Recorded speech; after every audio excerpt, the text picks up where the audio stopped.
In the heart of the mountains, there was a kingdom unlike any other.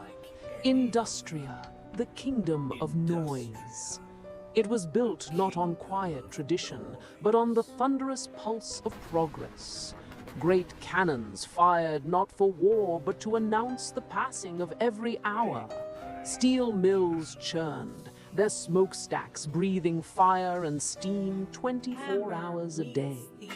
Hammers on anvils sang the city's anthem, and bells of every size rang for every quota met, every new building raised. Its architect was King Theron. Theron was not a cruel king, but he was a demanding one. He was a builder, a man of ferocious energy, who had inherited a quiet pasture and forged it into an empire. To him, noise was the sound of life. Noise was growth. Noise was victory. And silence? Silence was the sound of stagnation. It was the sound of failure. It was the sound of death. But the kingdom's relentless noise was poisoning its creator. King Theron, master of all he surveyed, was a man breaking apart. He was plagued by migraines that felt like hammers pounding inside his own skull. He suffered from a profound insomnia, for his city never slept, and therefore neither could its king. He was quick to rage, his decisions becoming erratic, his voice just another layer of the kingdom's oppressive din. He was not alone in his suffering. He had a companion. At first, it was just a whisper in his ear, a flicker in the corner of his eye, a tiny nagging voice that said, "Faster, more, don't rest, a new quota." As the kingdom grew louder, the whisper grew bolder. It took form. It became a creature that only he could see, a being that perched on his shoulder, a demon of his own making. It was cacophony, a twisted thing of clattering gears, broken clock springs, and a dozen tiny shouting mouths. It was the physical manifestation of his own burnout, his anxiety, his relentless ambition. It fed on the noise of the kingdom, and in turn it fed the noise back into him. "I know," Theron would snap at the empty air, his hands gripping his pounding temples, much to the confusion of his court. The breaking point came during the grand festival of progress, the loudest day of the year. As the cannons fired, the bells tolled, and the mills roared in a deafening salute, Theron stood on his balcony to address the crowd. He opened his mouth, but no sound came out. The wall of noise was impenetrable. Cacophony was on his shoulder, screaming in his ear, its gears spinning with manic delight. Theron tried to scream over the sound. The pressure in his head built to an unbearable crescendo. His vision blurred. The world turned to a single white-hot point of pain, and the king collapsed. He awoke hours later, in the sudden, terrifying quiet of his soundproofed chambers. The royal physician, a frail old man, looked at him with sad eyes. "Your Majesty, the noise is killing you. It is a poison. Your mind, it is like a bell that has been struck one too many times. It is beginning to crack." Cacophony, smaller now in the quiet, shivered on the bedpost. "Lie! Silence is the poison. He wants you to fail. He wants us to die." "What must I do?" Theron whispered, his voice hoarse. "You must find true silence, Your Majesty. You must journey to the Whispering Woods. It is the only place on earth that can heal you." Theron's eyes hardened. The Whispering Woods, the only place his kingdom had not been able to conquer. a place of legend, a void where noise itself was said to die. He had always seen it as a blight, an enemy. Now he saw his path. "I will go," Theron declared, sitting up. Cacophony shrieked in protest. "Not to be healed, but to confront this sickness, this void. I will find this silence, and I will conquer it as I have conquered everything else." King Theron rode to the edge of the Whispering Woods not as a pilgrim, but as a general. He brought his 50 finest knights, their armor clattering.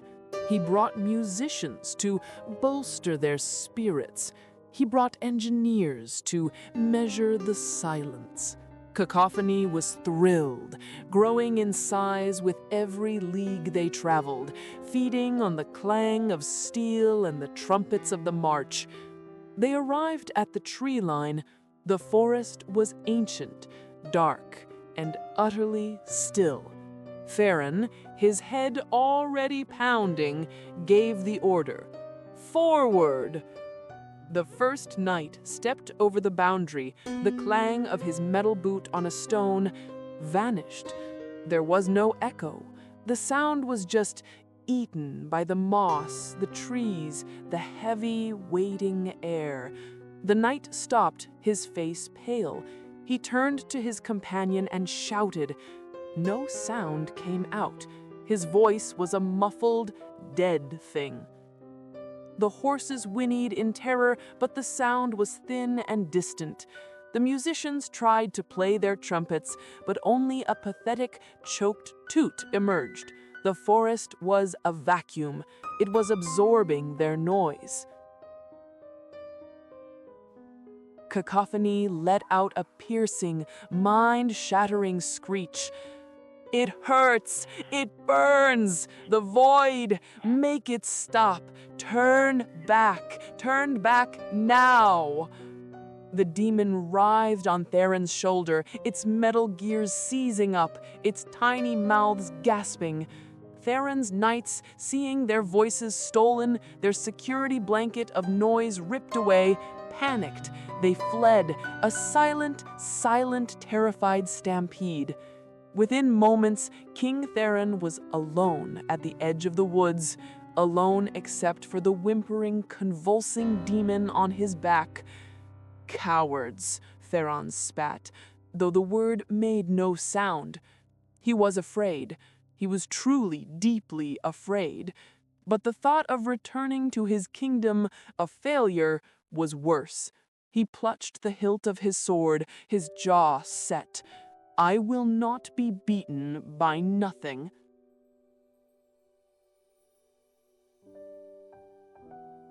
He stepped into the Whispering Woods.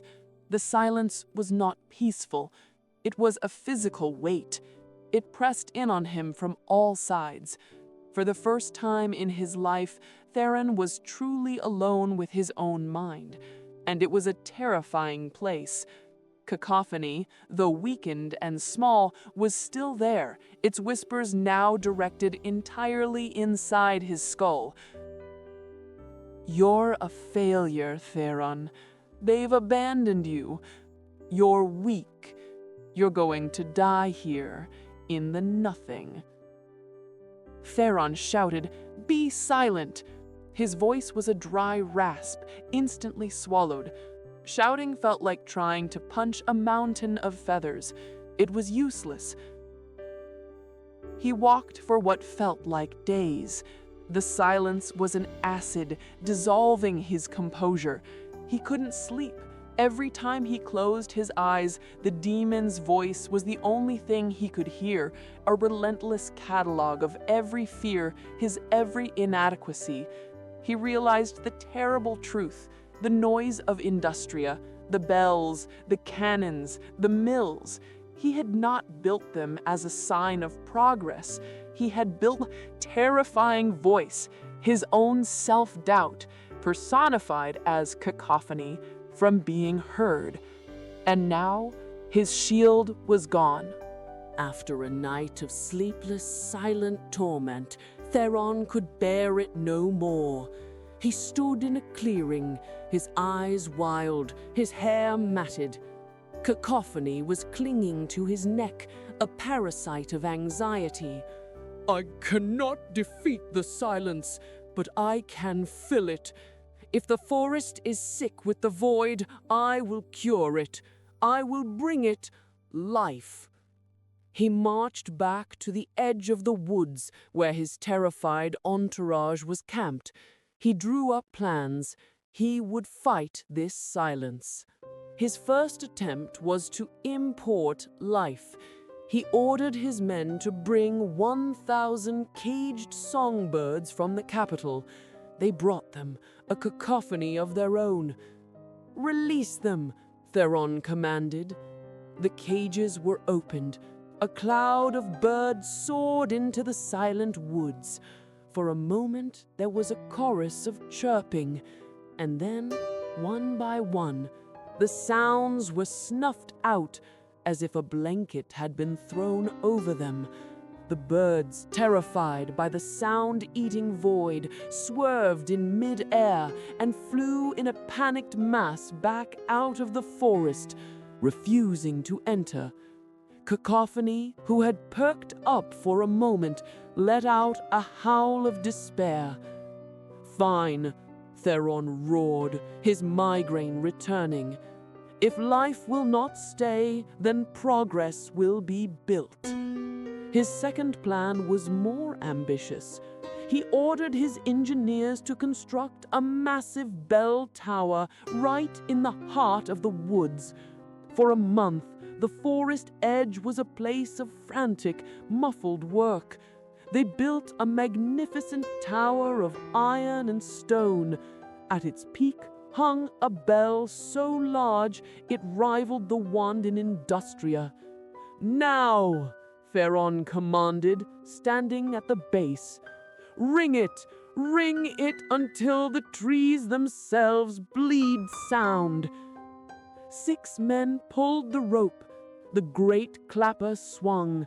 There was a clang so powerful it shook the ground under their feet. But the sound did not travel. There was no glorious echoing bong reverberating through the valley. It was a dead, hollow, horrifying thud. A sound that was born and died in the same instant. They rang it again. Thud. And again. Thud. It was the sound of utter failure. The sound of logic dying. The engineers and soldiers fled, dropping their tools. Theron was left alone, staring at his monumental, useless bell. He had thrown all of his power, all of his noise at the silence, and the silence had swallowed it whole. He sank to his knees. Cacophony, now a twisted, shivering knot of metal on his shoulder, let out a pathetic final squeak, and then was silent, seemingly dormant. Theron felt a moment of relief, followed by a terror even greater. The demon was gone, but the silence remained. He had not won. He had simply lost. He wandered for days, a king of nothing, a ghost in a silent land. He had no more ideas, no more commands, no more anger. He was just empty. He walked until he could not walk anymore and collapsed in a small, hidden clearing. When he awoke, he was not alone. A very old man with a face like carved wood and eyes as clear as the sky was sitting opposite him, calmly tending a small, smokeless fire. The man wore the simple robes of a hermit. Theron, startled, pushed himself up. Who are you? Speak. Why aren't you afraid of this place?" The hermit simply smiled. He picked up a small slate board and a piece of chalk. He wrote, "Why are you so afraid of it?" Theron was taken aback. It's empty. It's a void. It's death." The hermit shook his head, a gentle, slow motion. He erased the slate and wrote again, "You are wrong. It is not empty. It is full. Your ears are just too loud to hear it." "Loud?" Theron scoffed. "I can't even hear my own voice. What is there to hear?" The hermit smiled again. He put a finger to his own lips, then pointed to the forest. He wrote, "Listen, not with your king's ears, which listen only for commands and threats. Listen with the rest of you." Theron, with nothing left to lose, did as he was told. He sat. He closed his eyes. At first, all he heard was the roaring of his own blood, the pounding of his own heart. The silence was still just an absence. The demon whispered, "This is foolishness, a waste of time. Kill him, take his food. We must get back. We must build." The demon was waking up again. Theron winced. The hermit noticed, his eyes flicking to the king's shoulder, as if he could see the demon plain as day. The hermit held up his slate, and on it was a single word. "Listen." "I am listening," Theron roared, his voice dead in the air. "All I hear is it." He pointed to the demon. The hermit wrote, "Listen past it. What else is there?" Theron, in a final act of desperate surrender, closed his eyes. He heard cacophonies hissing, faster, faster, faster. But he tried, as he had never tried before, to listen around it. He focused, he breathed, and then he heard it. A sound so small, so tiny, he had never registered it as sound before. The sound of a single dry leaf detaching from a branch and spiraling, shh, to the forest floor. Cacophony shrieked. Cacophony in agony. "No! Don't listen to that! Listen to me!" But Theron was transfixed. He had heard it. He kept listening.